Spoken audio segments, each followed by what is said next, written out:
小孩子正在长身子，别拘谨，爱吃什么就加什么，菜管够。太好吃了，这个小鱼酥到骨子里了，比娘之前炸的还要香，我能吃掉大半盘。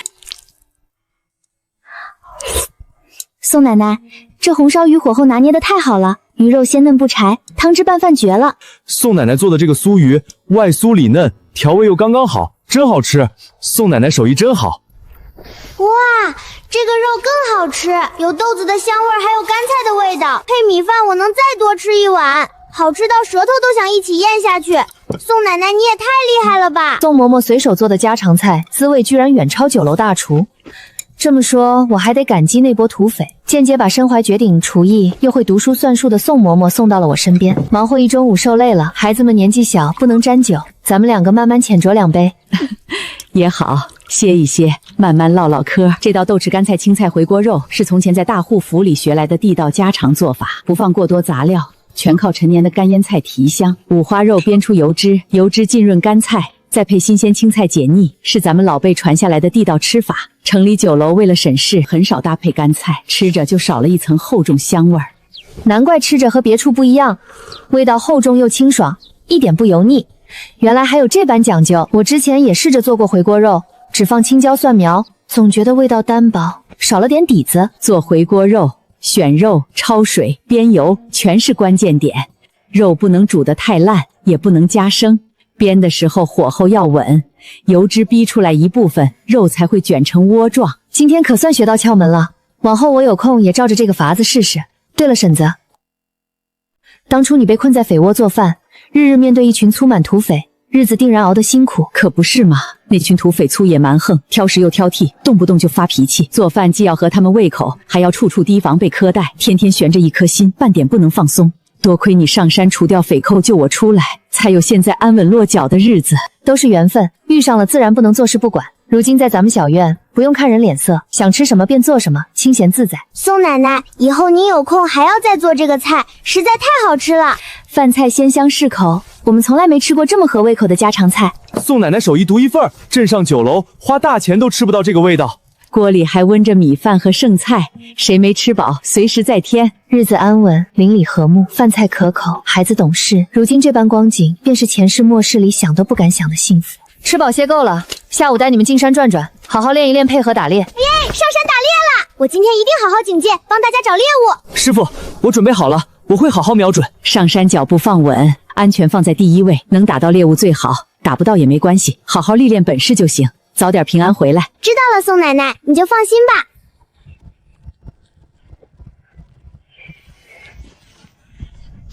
嘘，有动静。嘘，有动静。别出声，站稳别动。3个孩子越来越默契了。往前跑了！哈哈，师傅，抓到了，是一只肥野兔。太好了！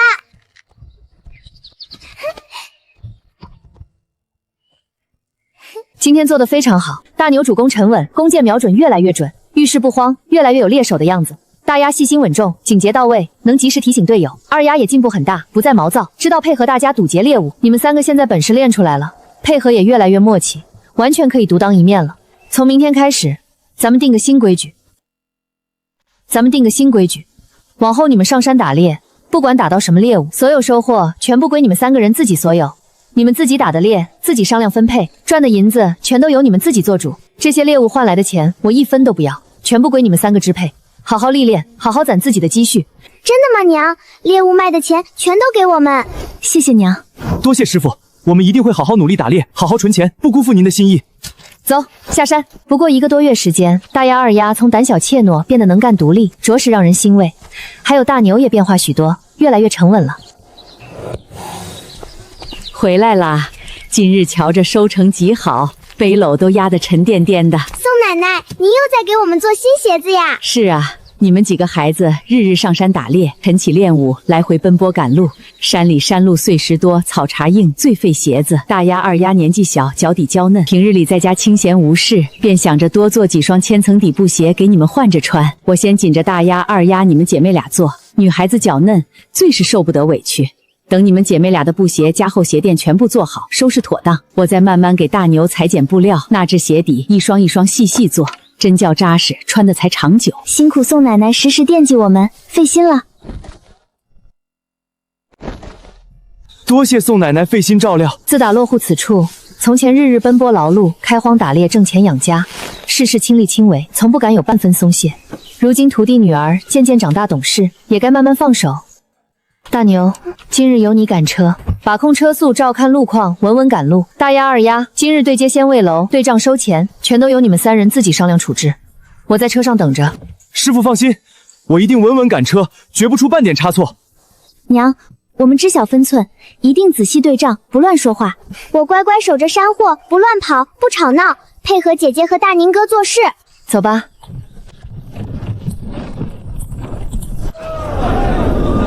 师傅，我们到地方了。去吧，好好去卖货。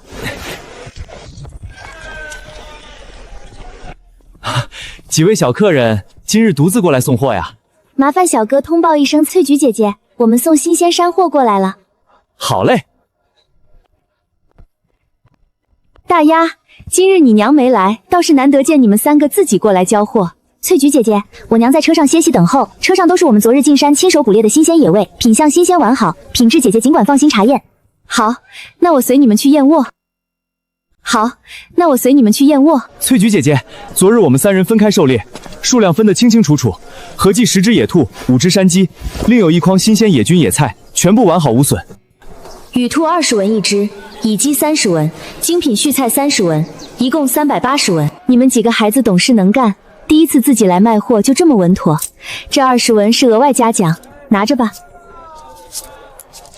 大牛哥、二丫，你们数数看。我要存起来孝敬师傅，剩下的全部放在家中贴补家用。要好好存钱去镇上银铺给娘打一只素雅好看的银簪。我往后要认真学打猎，多攒钱，和姐姐一起给娘买好看的首饰。多谢彩菊姐姐一直以来的照顾。你们几个孩子懂事能干，稳重靠谱，值得优待。下次再有好山货，尽管送来。娘，我们全部卖完了，账目1分都没错，全都算清楚了。全程顺利，没有出一点差错。你们今天做得极好，没有辜负平日的历练与教导。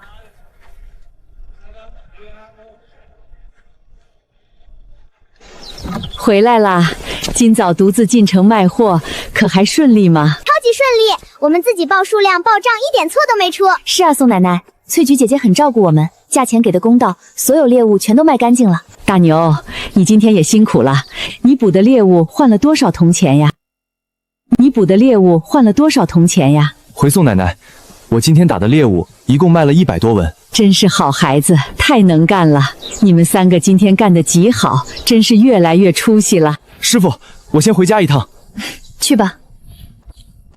大牛，你回来了。爹，我回来了。你准备去哪儿了？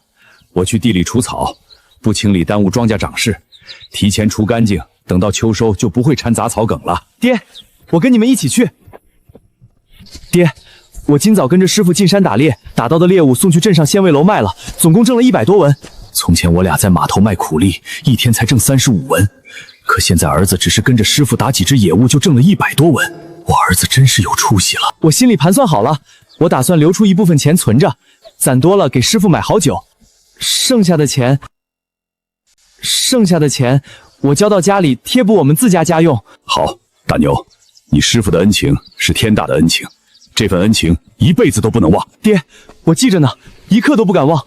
100多文，放在以前是我们家5、6天才能挣到的辛苦钱，如今儿子不过半日功夫就挣出往日数日的收入，我们家的好日子终于要来了。大牛，如今7月酷暑，山里蛇虫鼠蚁格外多，你每次进山一定要多加小心。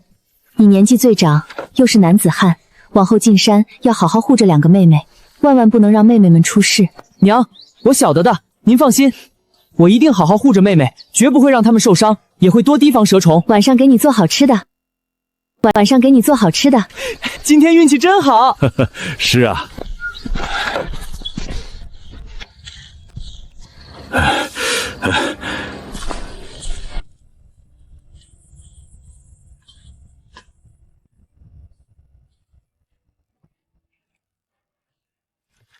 从前跟着爹在码头受苦，晌午只能啃冷硬粗粮窝头鲜干硬野菜，如今一口香喷喷白米饭，带荤的热菜摆在眼前，心底满是庆幸。多亏了你跟着你师傅学本事，咱们家才能过上如今的好日子。有白米荤菜，换做以前想都不敢想。可不是吗？从前一碗稠粥都是奢望，现在猪肉也时常有，白米饭也可以吃，全是大牛争气，遇上贵人帮扶。都是师傅悉心栽培，往后我好好打猎挣钱，让家里的饭菜越来越好。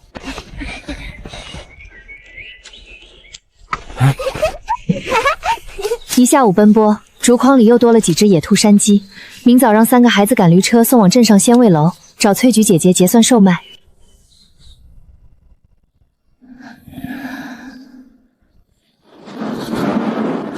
大丫二丫，快起来！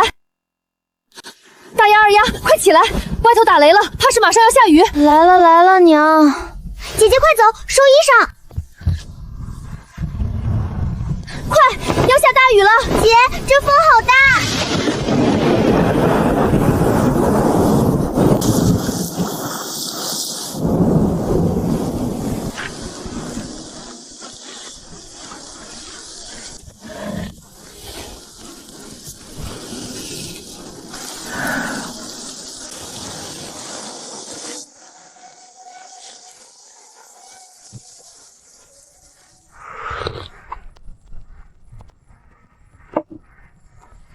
这下了整整1下午的雨，山里土地肯定全都润透了，是不是可以进山掰笋子啦？是的，7月本就是竹笋疯长的时节，最怕旱，最喜雨。这一场大雨浇得土地松软肥沃，山里藏了一地的嫩笋，一夜之间全都拱出土了。而且山林潮湿阴凉，腐叶湿润，正是鸡粗菌最嫩的时候。等雨彻底停了，我们就可以进山，既能掰满满一筐嫩笋，又能捡新鲜的菌子。好耶！太好了，娘，我们明天就去。娘，我们之前说好的，下次进山掰笋一定要带上宋奶奶一起，不能把宋奶奶落下。好，都听你们的。明天我们一家人热热闹闹进山。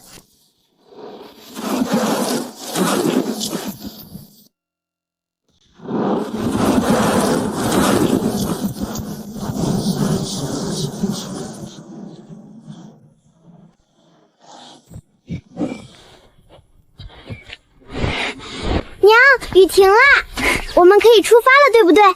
别急，咱们先去喊上宋奶奶。春和，丫头们都来啦！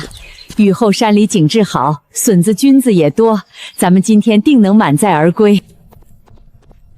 师傅，宋奶奶，大丫、二丫，来得正好，咱们这就进山。快看，好多笋，好大一片啊！快看，好多笋，好大一片啊！真的好多，比上次我们来的时候还要多。大家分开采摘，千万小心脚下打滑。大牛去挖深处粗壮的大笋，南处里里的老根我来弄。大丫二丫就在近处挑嫩小的新笋，动作轻些，别伤了竹根。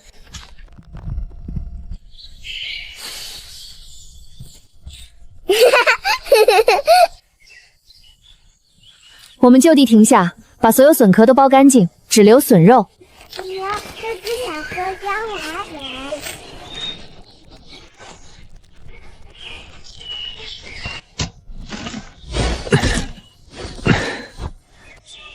走，我们再去那边看看。走，我们再去那边看看。好多天没过去了，说不定又长出新的小米椒了。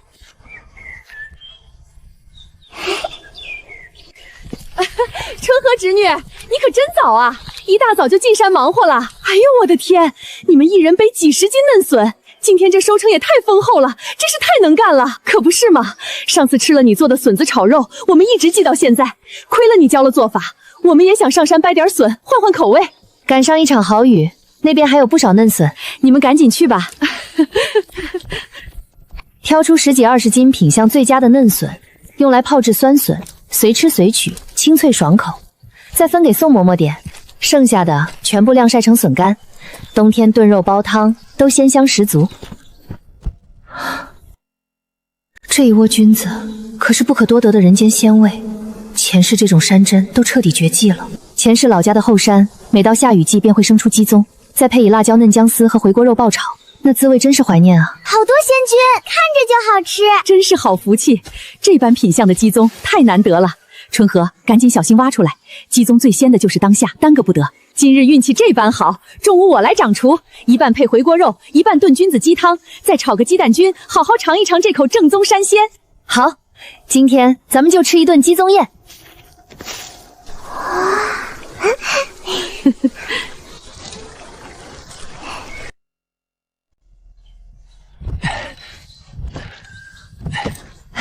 大牛，歇口气再弄吧，别累着了。没事儿，师傅，这点活不算啥，很快就收拾完了。咱们先把笋子分好类，打算腌酸笋的就挑最嫩，留着晒笋干的就选肉质厚实的，这样处理起来也方便。这些嫩笋腌上几日就能变得酸脆爽口，不管怎么做都是顶好的下饭菜。婶子，这5斤笋你收着，装进你那只小泡菜坛子里慢慢腌，平日里自己想吃了随手就能取。难为你还想着我，这笋看着就好，腌出来味道肯定差不了。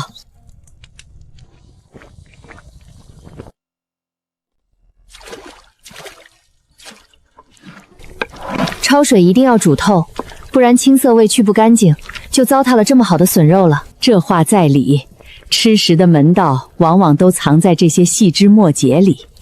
以前在大户人家后厨，厨子处理山货也是这般讲究。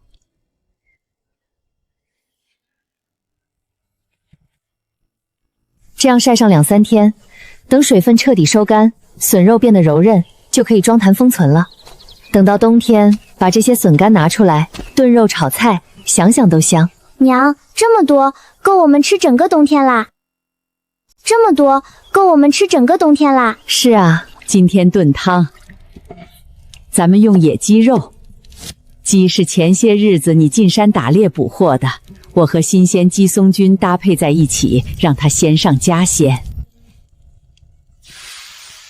婶子，你瞧，今天进山我还摘了点新鲜野辣子，你试着放几颗进锅里炒一炒，换换口味。这是啥物样？我还从没见过这种东西。这叫小米辣，是山野间自然生长的天然辣子，放心吧，能吃的。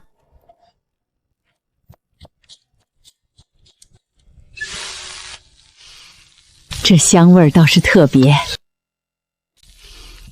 这香味儿倒是特别。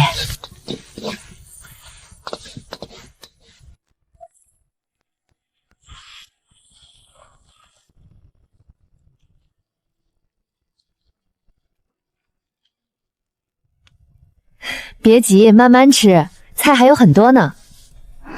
自打拜了师，彻底告别了从前饥一顿饱一顿的青春苦日子，日日有活干，顿顿有好菜，这是以前做梦都不敢奢望的光景。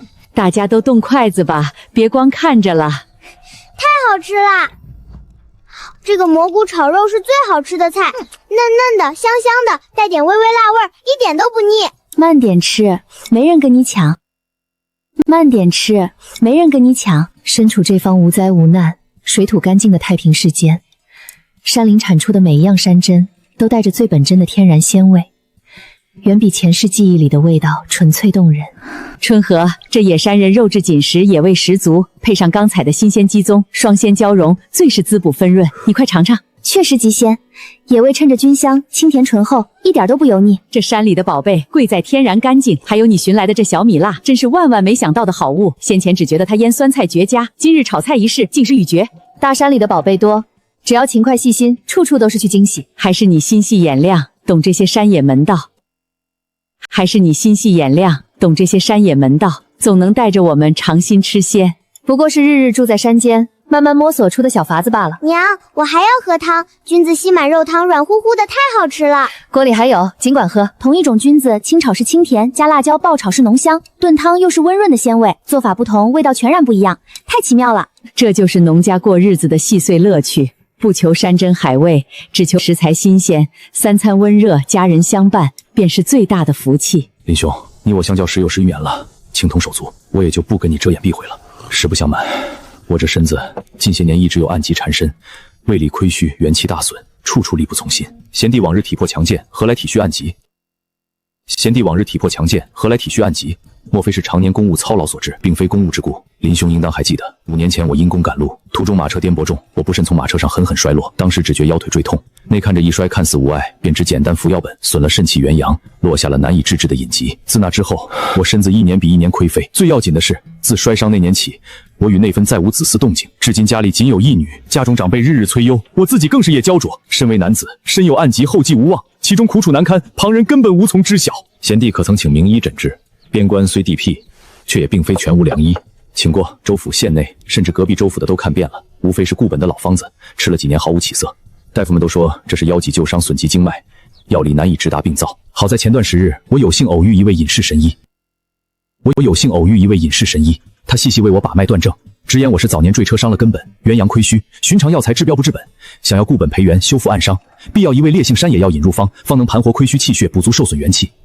不知神医所需何物？老鹿鹿茸。神医特意叮嘱，寻常嫩鹿、壮鹿皆无用，必要年岁久远、越老越好的深山野鹿，取其头顶凝结多年的纯正老鹿入药，药性刚烈浑厚，方能冲破陈年淤堵，补足我多年亏损。稍有嫩鹿加养鹿，药性欠薄，根本压不住我5年沉寂。林兄，前段时日你得了一头品相极佳的深山大熊，体协壮硕，野性十足，是寻常猎户10年难遇的老山货。林兄，你我多年之交，此事于我而言是救命续嗣，是我此生最大的难事与盼头，恳请林兄务必搭把手，此事大恩我毕生难忘。贤弟放心，你我交情匪浅，你的难事就是我的难事，这件事我定然全力帮你办妥。我即刻让人传话下去，重金托付那村中人，不惜代价进山搜寻年岁最久的深山老野鹿，务必取顶级老鹿茸为你入药调理。林兄大恩，余弟铭记于心，不论成与不成，这份情谊我领了。贤弟言重了，你我相交多年，不必如此见外。我先去信打探，若有回音再知会你。你且放宽心，好生将养，莫要过于焦灼。你们全都退下，出院候着，不许靠近，不许偷听，任何人不得入内。老爷，怎么了？可是出了什么要紧事？方才周县令秘密来访，托了我一桩天大的私密难事，不可对外人吐露只言片语。你也知晓，周县令素来为官端正，5年前他因公赶路，马车失控倾覆，暗伤了肾气元阳，落下陈年顽疾。这5年他内力亏发，元气难续，自此之后府中再无新生儿，仅有一女。他家中香火单薄，长辈日日忧心，汤药不断，始终无法固本复原。近日才得一位隐士神医诊治，终于寻得根治之法。什么法子？神医言明，他这陈年坠车暗疾，寻常巫补药材全然无用，必须取用深山极老野鹿的鹿茸入药。鹿龄越久，鹿茸药性越烈，才能冲破陈年淤堵，补足亏损元气。若是普通壮鹿、嫩鹿、家养鹿，药性浅薄，根本压不住他5年沉寂。方圆100里之内，普通猎户只敢在浅山打转，猎些寻常山货，根本入不得深山险地。唯独你娘家侄女张婉晴对接的那位沈猎户，本事远超常人。前番猎得那头深山大熊，品相极佳，绝非普通山兽可比。依我看，整个地界唯有他有本事猎得深山老鹿。那位沈猎户，妾身也听婉晴提过几次，说他猎术了得，寻常山货入不了他的眼，专挑旁人不敢碰的大家伙下手。若说这方圆100里内有人能猎到深山老鹿，怕也只有他了。此次关乎县衙安危，唯有你能托付。老爷放心，妾身得其中轻重，此事我一定安排妥当，绝不会走漏半分风声。静书，这件事我就交给你来安排了。你待会儿给你侄女婉晴传一封信，让她低调行事，悄悄去找那位沈猎户，就说我这边愿意重金相请，请对方进山猎一头年岁已久的深山老野鹿，务必保证鹿茸完好无损，酬劳方面绝不亏待，切记行事隐秘，不可对外声张。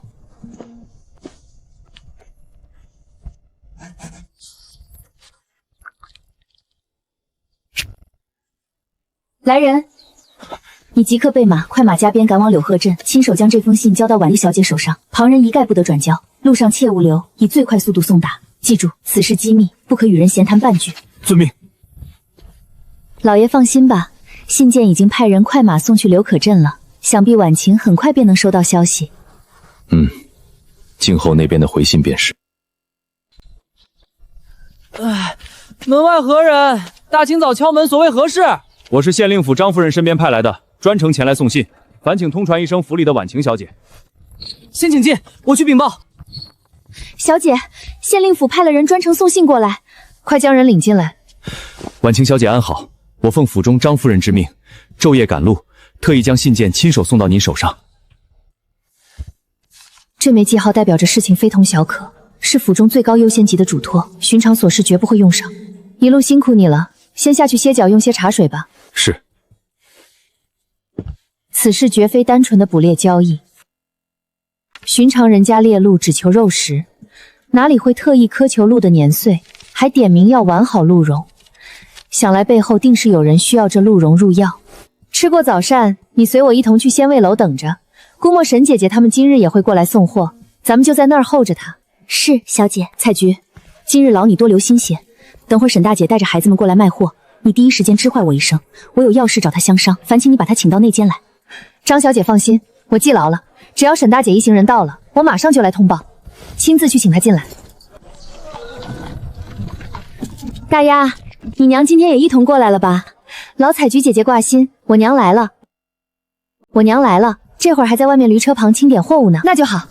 沈姐姐，采菊妹子，沈大姐，张婉晴小姐一早就来店里等着了，特意交代我，若是见了你，就请你一步到里面雅间一趟，说有要紧事要同她商量。好，我这就过去。你们先在一旁看管货物，我去就回。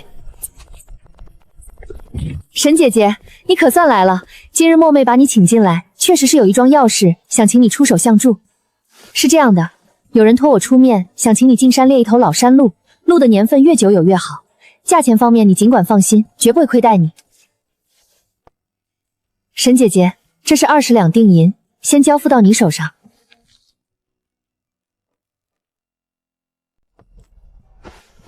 他肯收定银，便意味着愿意接下，此事有了8、9成把握。婉晴，我知道，能让你亲自来传话，又给这么重的定银，这事儿绝不简单。老山鹿我清楚，越是年岁久的老鹿，灵性越足，警觉极高，常年躲在深山最深最险的腹地，不进险山根本寻不到踪迹。搜寻耗时，进山凶险，不是随便进山一趟的就能成的。沈姐姐慧眼，确实是这个道理。正因为难，因为寻常人办不到，我才专程来拜托你。托我办事的那位贵人，急需年份极老的鹿茸入药治病，只认老龄野鹿、壮年鹿、嫩鹿、家养鹿一概无用。事关身体沉疾，拖不得也将就不得。只要沈姐姐能寻到年龄老鹿，保全鹿茸完整，后续尾款我这边加倍酬谢，绝不让你白白辛苦冒险。说到底，就是一桩高价密猎入药救急的私差。行，这桩活我接了。太好了，我提前跟你说清楚。第一，深山老鹿全凭机缘搜寻，我不敢给你打包票几日必成，但我会尽力进山探寻，绝不敷衍了事。第二，我只求老龄深山野鹿，必须鹿茸完整，品相完好。若是寻到的鹿年份不够，品相不佳，我不会随便凑合交差。第三，此事我会低调行事，绝不对外张扬，保层层隐秘，顺着你们的意思来。理应如此，沈姐姐办事稳妥，我100个放心。不管耗时多久，我们都耐心等候，绝不催你，绝不急躁。那便这样定了。近日多往深山奋地走几趟，尽力寻猎脸龄老山鹿。有消息我第一时间让人传话给你。好，好，辛苦沈姐姐费心冒险了。沈姐姐路上小心，进山更要保重自身安全。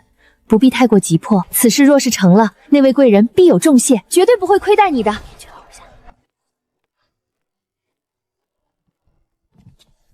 娘，我们可以卖货啦。谈完了，咱们先卖货。采菊，今日货都在这儿，你清点一下吧。好嘞，沈姐姐。呀。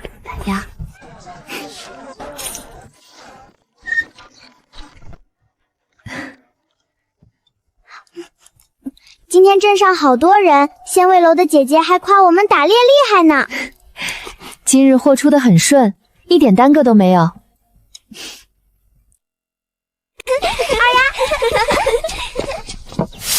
我瞧你今日从镇上回来，心里像是装了事，可是仙味楼那边出了什么特得差事？婶子，今日张婉晴专程在仙味楼等我，托我一桩深山活计。什么活儿？让我进山猎一头年份极老的深山老鹿，越老越好，务必保全鹿茸完整。对方出手阔绰，先给了20两定银，后续还有众筹。老山鹿，春和，这活可不比猎熊打野猪。寻常野鹿浅山随春可见，容易猎取，可活了许多年的老山鹿根本不是凡池兽。那些老鹿常年居居深山最深处，警惕性极高，嗅觉能闻数里人气，稍有风吹草动即刻遁走，跑起来快得惊人。最关键，老鹿出没的地方全是无人踏足的深山险地，里面猛兽层出不穷，太凶险了。师傅，这活很难是吗？若是难，我跟您一起进山。张婉晴出手就是20两定银，又再三隐秘行事，不用想也知道，对方要的不是普通野鹿，是入药治病的陈年鹿茸。寻常鹿茸药性纤薄，唯有10几年往上的老鹿茸才能治陈年沉疴救急。这差事难，但是能做。我熟悉深山腹地地貌，知道老鹿的习性，想要寻到，必须深入3层深山以外。那你打算何时进山？要不要多备器具？今日我先整理进山物件，检查弓箭、猎刀、陷阱绳网、防虫药、干粮水囊。明天一早天微亮就动身进山。春和，你可千万记牢，夏日深山跟浅山完全是两个样子，你一个人进山，每一步都得万分小心。婶子，我心里清楚，我不会莽撞乱闯。清楚也得仔细备东西，别的季节进山图轻便，夏天不行。大丫，你来帮奶奶把药分2份，记得把碎叶挑干净，堵了药包透气孔就没用了。奶奶，我晓得，我会分得干干净净的。奶奶，这个艾草烧起来，是不是山里的蚊子就不敢咬我娘了？对嘞，烧起来驱蚊虫，夜里你娘在山里落脚，烧上一把，安稳不少。夏天潮气大，弓弦容易松，得拉紧一点，不然射箭力道不足。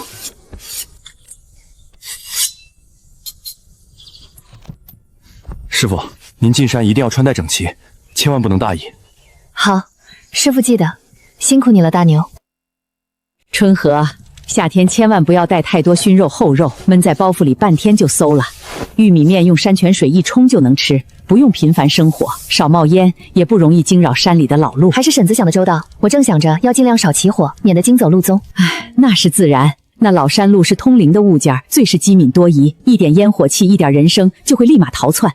你这一趟主打一个静，能不伤火就不伤火，水要省着喝，再渴也不能乱喝，实在不够就找流动的山泉活水煮沸再用。我记下了。奶奶，药分好了，贴身的大包的用牛皮纸，小包的我也用细线缝了边角，这样就不会洒出来，还防潮。我们大丫真是细心，比奶奶想的还周全。我也帮忙啦，绳子都理好啦，整整齐齐的。大牛，明日我独自进山，家里里外就全都交给你了。你在家要看好2个妹妹，不许她们私自去河边玩耍。白日帮奶奶浇菜、喂鸡鸭、收拾院子，夜里务必锁好院门。师傅您放心，家里我一定看好，妹妹我护着，院子我守着，绝不惹半点事，安安稳稳等您回来。大丫，你是姐姐，要多看着二丫。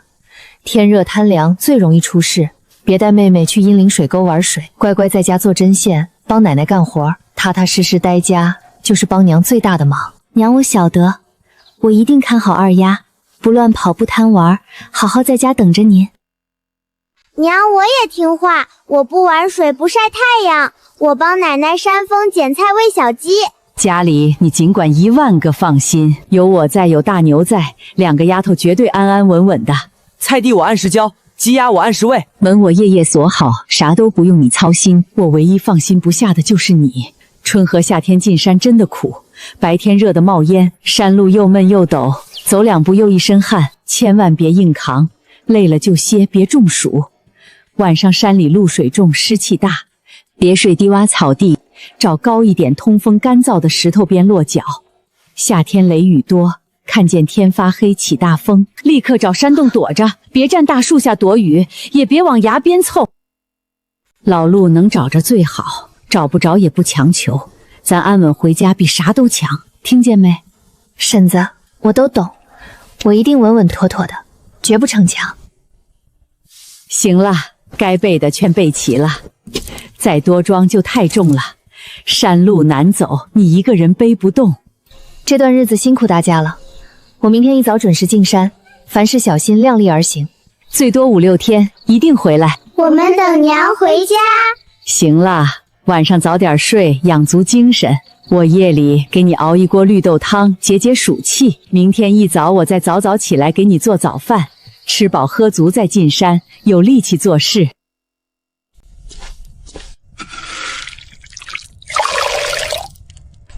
奶奶，绿豆汤好了没有呀？喝了是不是就不热啦？快啦快啦，再焖一会儿就绵软糯甜，喝下去解暑最管用。你娘明天要进大热的深山，今晚必须多喝下去。春和今晚早点洗漱躺下，啥也别想，踏实睡一觉，必须养足精神。山里路难走，天又热，精神差一点都不行。我晓得。娘，你好好睡觉，夜里我们不吵闹，安安静静的。我们不吵娘睡觉，我们乖乖的。师傅放心歇息，夜里院门我来守着，有一点动静我都能听见，家里绝对安稳。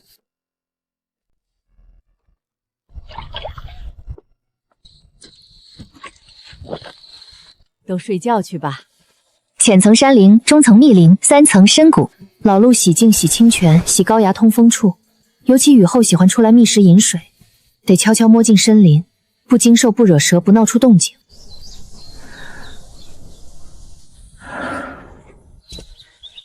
醒啦，快来吃2口，刚蒸好的馒头软乎顶饿。大清早的，婶子辛苦你了。辛苦啥？只要你平安回来就好。小孩醒了定然不舍，不如让他们安稳睡着。你放心走，家里有我看着。等孩子醒了，我跟他们说过几天就回来，让他们安心在家。路上慢点儿，进山别贪快。出了村落范围，周遭便彻底安静下来。越往山里走，树木越是繁茂，林间光线一下子暗了下来，比外头凉快了不少。老山鹿听觉嗅觉远超寻常野兽，一根枯枝脆响都能让它远远遁走。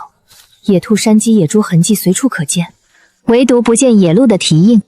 慢慢找吧，这些都是野鹿最爱活动的区域。谨记宋嬷嬷的话，不敢贪多，这不用生火也能填饱肚子了。身前不远处便是一汪流动山泉，泉水清冽，有水的地方野兽必定会来饮水，老山鹿也不例外。就先在这儿蹲守几日。从清晨等到正午，始终没看到野鹿身影。老山鹿生性多疑，绝不在百兽聚集时现身，多半会等兽群散去，或凌晨才悄悄过来。得闭目养神，保存体力。是鹿的脚步声，还挺警惕。这老山鹿大概率真在这一带栖息，白日还挺热闹，现在整片深山居然如此静谧，得将周身护得严严实实。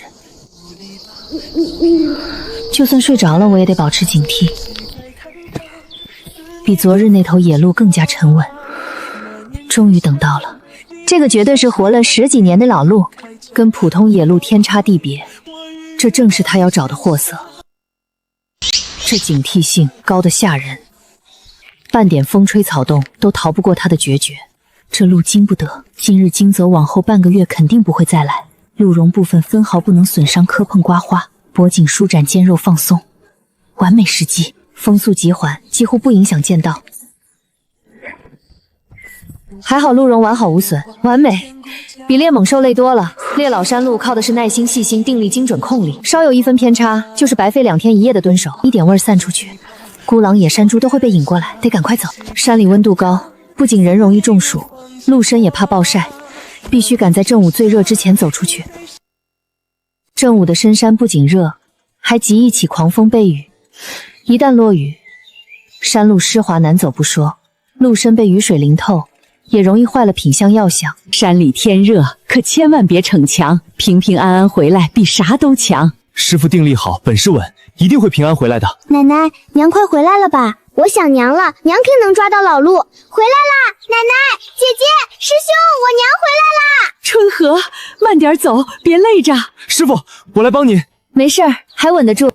我的乖乖，这真是活了10几年的老山鹿。我活这么大岁数都没见过品相这么好的鹿窑，你这孩子真太能耐了。娘好厉害，娘最棒啦！都小心些，别靠近鹿头。这鹿茸金贵至极，最怕磕碰，最怕灰尘，最怕热气，谁都别伸手碰。一脚扫到，树枝刮到，都是不可逆的损伤。二丫听话，往后退半步，站在风口外头看，别乱动，吹起来的浮灰落上去也麻烦。师傅，天太热，不能拖。先去井边打桶求水，好，越凉越好。婶子，麻烦您把家里存的高度烧酒、干净细棉布拿过来，棉布要挑没有杂色、没沾过油污的。我晓得，处理金贵东西，干净第一。你们2个就在院边守着，看着鸡鸭，别往这边跑。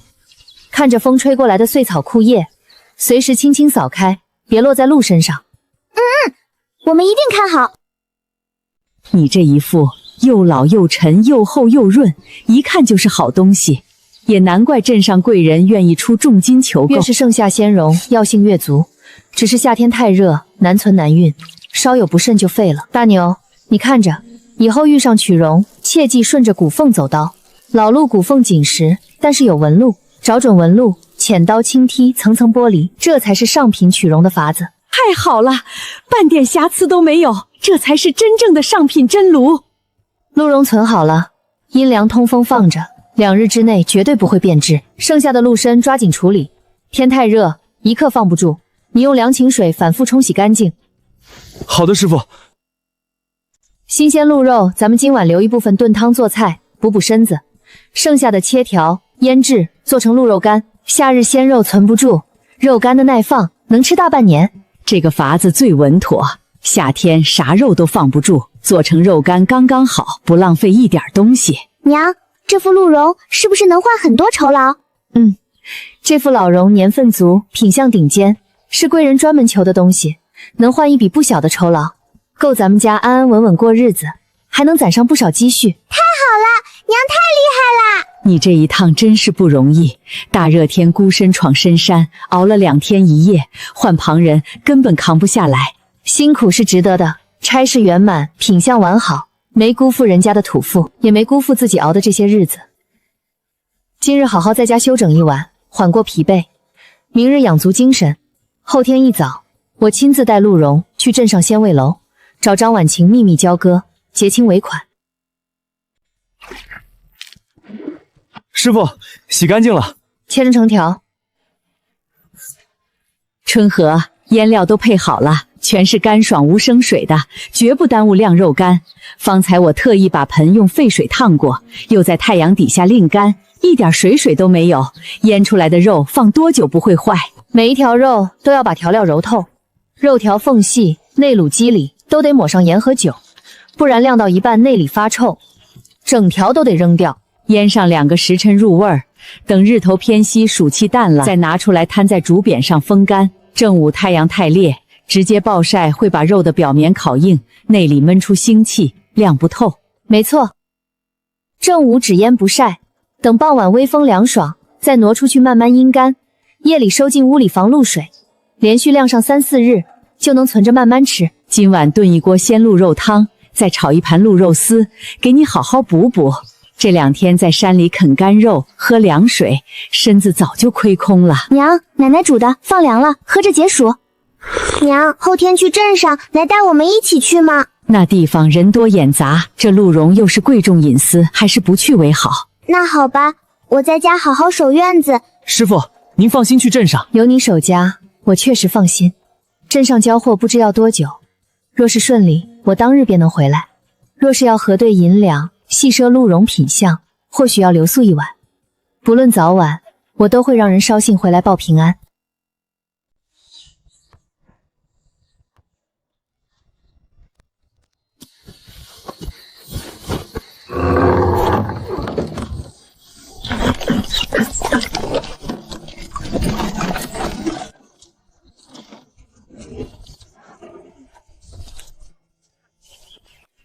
沈姐姐，你可算是来了！我日日都在家惦记这事，生怕出什么岔子。放心，东西顺利取回来了，一路没出半点意外。太好了，快随我进院里说话。盛夏深山可不是普通人能熬得住的，沈姐姐此番真是辛苦万分。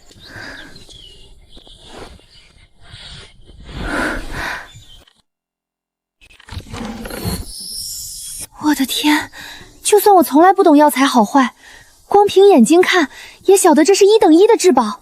外头那些普通鹿茸跟它放在一处，简直不值一提。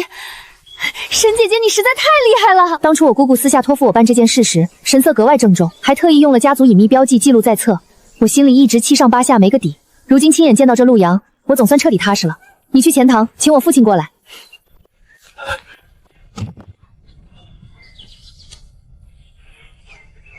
绝世珍品，实打是10几年深山老山茸，这般成色，这般完整无缺的品相，老夫1年到头都难遇上一副。这般成色，这般完整无缺的品相，老夫1年到头都难遇上一副。沈姑娘，你独身一人深入3层深山，潜伏2日2夜，既能顺利猎到老山鹿，还能把茸品保管得完璧无洒。这份狩猎本事，隐忍定力，寻常男子都远远不及。沈姐姐，当初商议好这副鹿茸总价200两白银，先前预付20两定银，今日货已交割，剩余180两尾款全数结清。这是恒通钱庄银票，府城各县分号皆能足额兑换。姐姐收好，货品品相无瑕疵，银两2清。今日交割就此了结。多亏沈姐姐倾力速助，才帮我解决一桩天大难事。若无别事，我便动身回村了。好，姐姐路上慢行，一路平安。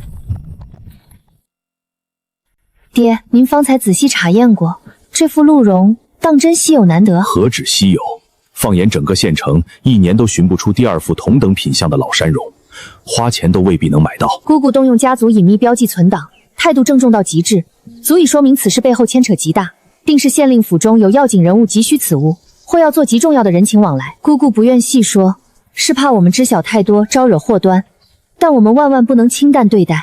你说的句句在理，寻常3、5年的嫩茸便足够滋补，何须花费重金求取10几年深山老山茸？这件事定和县令府脱不了干系。爹，此物贵重至极，又极为隐秘，万万不能交给下人代送。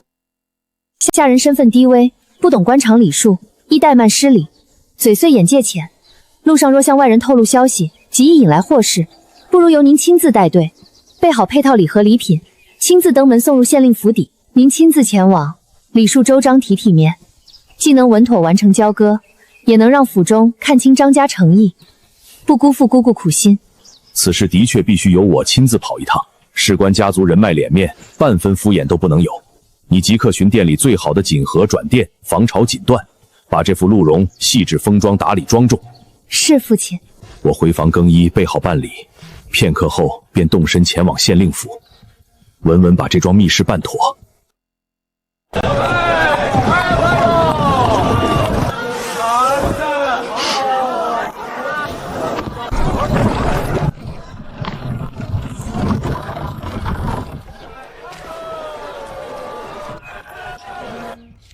哎呦，沈大姐，稀客稀客，今日来卖货。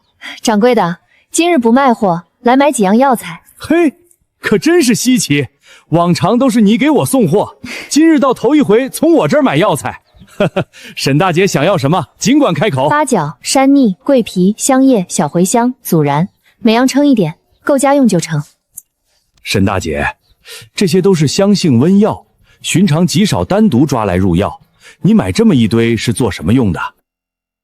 不干别的，买来做饭调味。日日吃清汤寡水，嘴里早吃淡了，打算回去自己熬卤水，做卤菜吃。原来如此，还是沈大姐心思巧会过日子。咱们这边乡里人哪懂这些门道？烧菜顶多撒把盐，抹点酱，谁会用香药卤东西吃？对了，沈大姐，我这大半个月没见你送货过来，心里还惦记着呢。前几日家里忙着大修老屋，修整院子，琐事堆得满满当当，抽不开身进山，晒好的菌子、草药、干笋都堆着，还没来得及整理送来。那我可就等着，我最信你家的货，尤其你家大丫、二丫2个小丫头，年纪小小，手脚细致，打理得干干净净，比常年干活的妇人都利索。掌柜的过奖了，小孩子闲着也是闲着，练练手脚罢了。过2天整理好，立马给您送来。好，我等着给沈大姐打包，每样单独分包，别串味儿。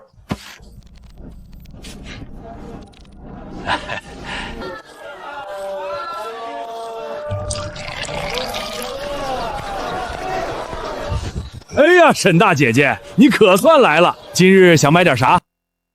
张叔，我来割2斤五花肉，2副猪蹄，1副肥肠，2斤排骨，再多拿几根大筒骨。沈大姐姐，今日这是要大开荤戒啊！沈大姐姐，你常来照顾生意，今日买这么多，这2根大骨头我送你，不用加钱，拿回去炖汤卤着吃都香。那多谢老板了。客气啥，下次常来。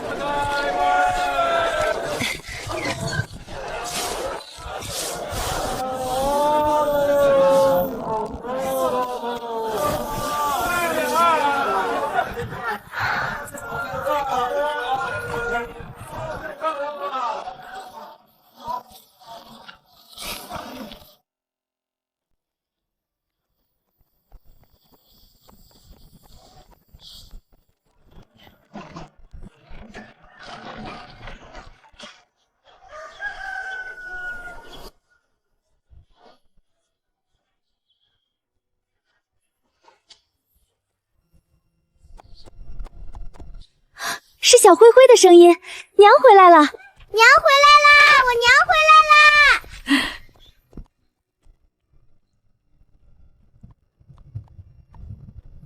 娘，你今天买了好多东西啊，堆得满满一车，太好看啦！娘，您辛苦啦。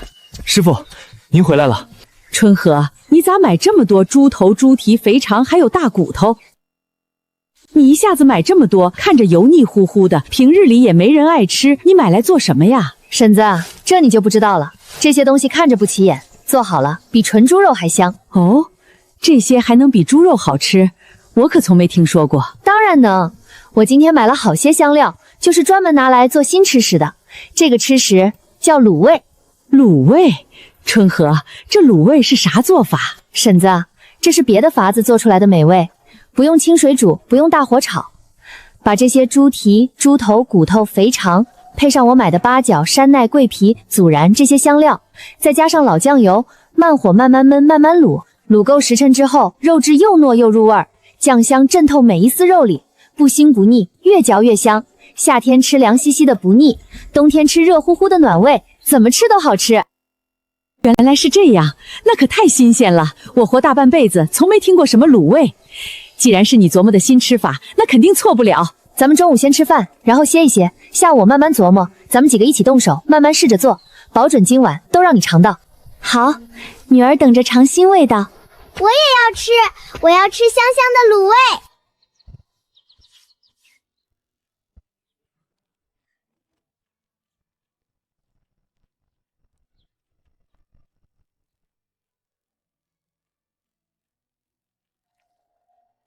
也不知道卤味能不能让大家满意。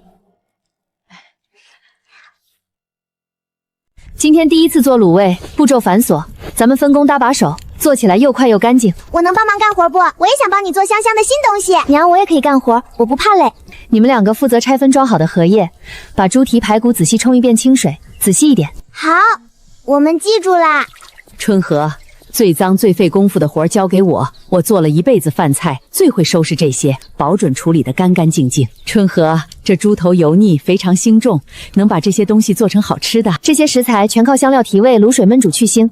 我买的一些大料，配上慢熬卤水，香味全渗进肉里，吃起来又香又入味儿。我还从没吃过这种做法的吃食，今天算是开眼界了。娘，锅里冒好多泡泡呀。这是食材里的血水杂质，煮出来倒掉，肉才干净不腥。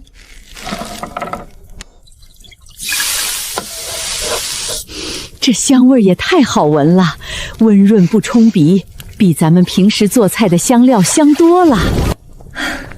接下来文火慢焖，火不能急，越慢越入味儿。好香好香！在这清贫朴素的古代人间，这一锅热气腾腾、香气四溢的卤味，已然是最难得的人间烟火美味。